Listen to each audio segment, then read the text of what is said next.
Aziz ularga tahdid qilgach, ular o'zlari shu narsaga majbur bo'lishdi.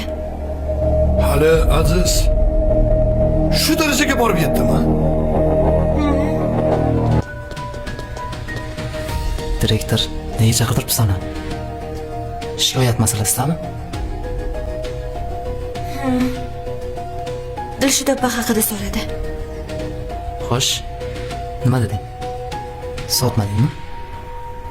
Yo'q, bilmayman dedim. Menimcha Dilshod opani ishdan haydasalar kerak. Yaxshi, bo'pti.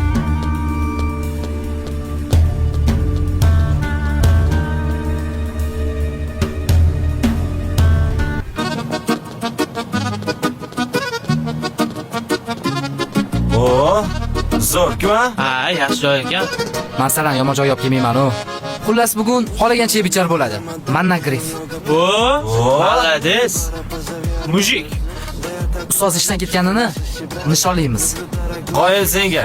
So'zing ustidan chiqding. Bu bizning yutug'imiz. Albatta buni yurish kerak. Qani yo'llaring.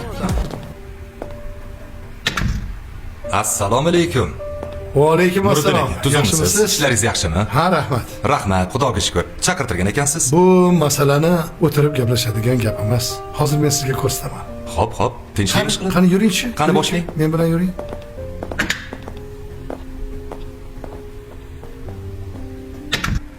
Bugungi mavzuyimiz miloddan avvalgi oy. Dilshod opa. Hurmat. Uzr.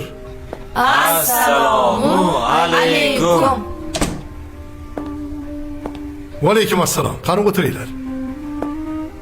Sizni o'g'lingiz Azizni nima ishlar qilib yurganidan xabaringiz bormi? Yo'q. O'g'lingiz butun sinfni tezlab, ustozi Dilshodani yomonlab, yuqori tashkilotlarga xat yozgan.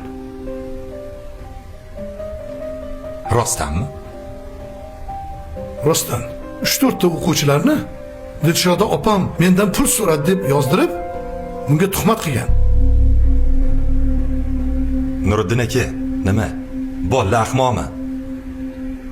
O'g'limni gapiga kirib, ustoziga qarshi bu guvohlik bersa. O'g'lingiz ularni hammasini qo'rqitgan. Yo'q, bo'lishi mumkin emas. Menga tuhmat qilmang. Tuhmat degan? Tuhmat? Mana hozir Munira, Zafar, Vazira, tur o'rningdan.